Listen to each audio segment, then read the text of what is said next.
म्हणजे सानप गेले की महाजन आले वाटतं. आता केसच्या जे प्रकरणात आहेत ते तर काही तपास करणार, त्यांनी तर काहीच केलं नाही. त्यांनी तर सगळं दाबादाबीच करून टाकलं. काही त्या बी केसचं सगळं वाटोळं करून टाकलं. महाजन आता केस मध्ये आहेत ना, होते ना महाजन, ते पण इथं होते, परळीत पण होते त्या टायमिंगला. महाजन तर नंबर 1 बोगस माणूस आहे. ते महाजन तर डायरेक्ट पोलीस आरोपींबरोबरच होता ना. मग त्या स्पॉटवर आता मसाजोगचे लोक तेच म्हणतायत ना, महाजनला याच्यात डायरेक्ट आरोपी करा, आरोपी. त्याच काळात महाजन इकडे बी होता.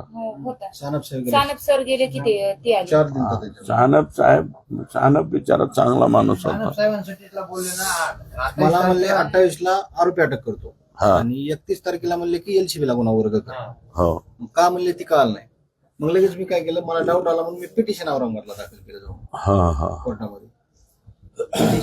पण आत्ताचा जो तो साबळे आहे ना, ते चांगले, तो माणूस चांगला आहे. मी त्यांना ह्याच्यात होते पहिले एकदा आलते, पण त्यांच्याकडे त्यांना लगेच काढून टाकलं. तपासात पुन्हा काढून टाकलं होतं एलसीबीतूनच काढला. शेख कोणतरी बसेल तिथं लगेच शेख बसवला. साबळे चांगलं काम करत होते. हो, साबळेला काढलं आणि तुमच्या संभाजीनगरचा शेख बसवला.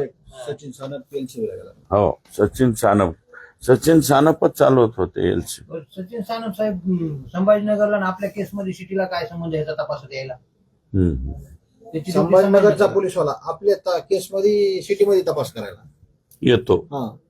ऑर्डर नाही, काही नाही. आम्ही गेलो चौकशी करा की त्याच चालू ते, त्याचा नंबर कुणाला किती दिले, कुणाला किती घेतले, हेच चालू त्याचं. तेव्हा प्रत्येक दिवस पोलिसांनी गेलं की पोलिस म्हणायचे तुम्ही एलसीबीला दाखल करा, इकडे हे करा, तिकडे ते करा, धनंजयकडे जा, पंकजाकडे जा. सगळे खेटे खाऊन खाऊन थकून गेला. एसपी प्रत्येक एसपी बद्दल 4-5 गेलो. एकदा भोपळ्याचे 2-4 गाड्या गेलो. अख्खं गाव. गावातून का बोलले म्हणलं मी येऊ का खाली, ते म्हणले तुम्ही कोण आहेत ते म्हणले 5 वाजता नाही तुम्हाला आहे तपासाचा भाग आहे आपल्याला सगळे 5 वाजता उलट तुम्हालाच नेलं. भाऊ आहे. काय झालं ते आमचे 5 दिवसांना अगोदर भांडणं झालते त्यावेळेला भांडणं झालते आमची शेतासाठी, म्हणजे सोयाबीनच्या खायचं चालूच असते. माझं दिराचं चालू होतं. आणि मग ते त्याच्यात त्यांनी बोलले नाहीत. मग ह्यांनी काय म्हणले, मला धीर म्हणले तुझं 5 दिवसात काय होतंय ते वाटोळ बघ म्हणले. वाटोळ म्हणून नाही म्हणले, 5 दिवसात तुझं काय होतंय ते बघ. आणि हे मर्डर झाला 5व्या दिवशी. मग हे माझ्या बयानामध्ये मी सांगितलं होतं सगळं रिअल मध्ये काय काय झालं, म्हणून त्यांना चौकशीला नेलं होतं त्यांनी. मग ते 5व्या दिवशी मर्डर झालता ना, म्हणून चौकशीला नेलं होतं त्यांना.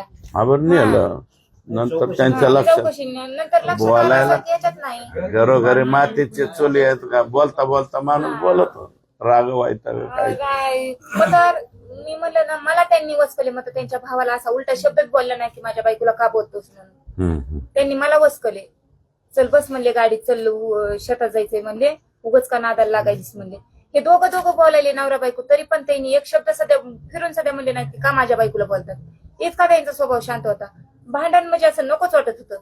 मी जर कधी बोलायले तर राजकारणाशी काय संबंध. आम्ही गावात निवडून आलो, राजाभाऊ संघ जरा किरकिर झाली काही कारणाहून, ते लगेच पुन्हा मार्केटला उभं राहिलो. मला म्हणजे अजून तुम्ही पुढे आणलंच का ते ग्रामपंचायतला 1-2 महिने बाहेर पडावं लागलं. आता तुम्ही अजून राजकारणात तुम्हाला कळतच नाही, कशाला काय गरज आहे म्हणजे आम्ही आहेत ना. राजाभाऊचं ग्रामपंचायत माणिक सिंग त्याचे झाले यांच्यासोबतच तुमच्यासोबत. तेव्हा 3 महिने नव्हते. रोज उठता बसता. आता त्याचा रात्री फोन आला, अण्णा येले तुझ्या उद्धव ठाकरे येणार आहे, हे येणार आहे. एवढे ते आपल्याला न्याय पाहिजे. राजकारणाचा संबंध नाही, राजकारणाचा संबंध नाही, आपल्याला न्याय पाहिजे. आणि खरे आरोपी कुणाचे फक्त आम्हाला कळावं की का म्हणून मारले. मारलं का, दोष काय होता ह्यांचा, एवढंच पाहिजे आम्हाला. काहीच दोष नाही त्याला. म्हणजे ह्यांचं एवढं काय केलं की इतकं विचित्र मारणे इतकं. या आरोपीचं काय केलं ह्यांनी.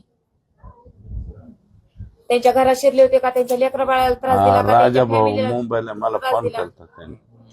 रात्री त्याचा फोन आलता. हा मला फोन केला, आम्ही म्हणलं होतं नाही ते भावाला पाठवतो म्हणलं होता, भाऊ त्यांचे भाऊ नाही, भाऊ नाही, ते आले असते. आले तिथून भाऊ त्याला हा राजूला बोललो होतो मी. त्याचा मला रात्री फोन आलता, येईल म्हणून. नाही त्यांना पण भांडण नको वाटतंय राजभाऊ फोडला तर हा राजा भाऊ भांडण भांडण नको वाटतंय त्यांना. कारणानं ते झालं, त्यांचं ते त्यांचं व्हायला झालं पाहिजे. ते भांडण तंट्यावाला माणूसच नाही, ते उलट कोणाला काय बोललं त्याच्यात जाऊन पाया पडन असले आता अवलादीच. दोघांचं ऑफिस आज बाजूलाच आहे आमचं. हा ते राजावर बी काहीतरी 307 का काय लावली होती ना ते मागं त्याच्यातच लावले होते. लावली. तू बी होता का? माझ्यावर 3-7 लावली. दोघं बी बापलेक होते, 3 महिने गायब होते. त्यावेळेस सगळं ह्यांनी बघितलं. आम्ही माणिकनं आम्ही दोघात पॅनल केला. आपले भाजपचे 5 मी त्यांना दिलते, हा 8 दिलते, त्याच्यातले 5ला 5 भाजपचे आपले आले हो आणि इथं एक बी माणूस आला नाही. हा.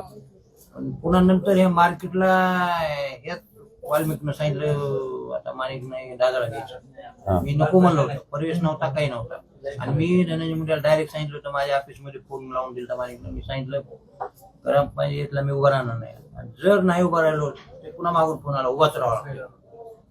उभा राहिल्यावर मी म्हणलं पडलो तरी ताईच आहे आणि आलो तरी ताईच आहे. पण मागून त्यांनी थोडं टाकलं घोळा, समजा ते मार्केटला माणूस नसल्यामुळे किंवा काही असल्यामुळे ह्यांना उभा करावं लागते, ह्यांना भाजपची इकडून तिकडून मतं जास्त मत पडते. पडते.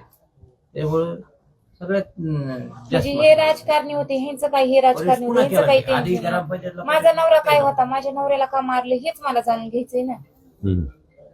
ह्यांचं झालं राजकारण, मात्र माझा नवरा का मारला ह्याने, काहीच कारण मग काहीच कारण नाही ना.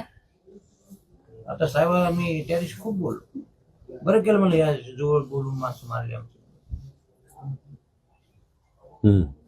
डायरेक्ट. हो डायरेक्ट. आज 10 वर्ष मी विरोधात होतो ना त्यांच्या. हो नगरपालिकेला जुगल शेट आमची उभा होतो, आम्ही आमच्या अंगावर राहतो, आम्ही बी अंगावर गेलो. कनेरवाडी काय भांडणाला, कनेरवाडीवाले माग नाही घेत. मग सगळं गाव एक असतं, सकाळी गावात भांडण होते ना, हो. आणि परळीत पुन्हा एकच होती. पण सकाळी भांडणं केलं तरी परळीत एक फिरतेत कन्यावाडीचे सगळे. याच्यात एवढंच करा, याच्यात SIT लावा, हो. काहीतरी. काही पण नाही करून नाही ताई, सहकार्य सगळे याच्यात नको 100% तुम्हाला मी सांगतो, हे 100% आरोपी सापडतील, दबाव 100% सापडतील. नाही तो अधिकारी असा दिला SP ने, तो कोणाच्याच बापाला दबावाला घाबरत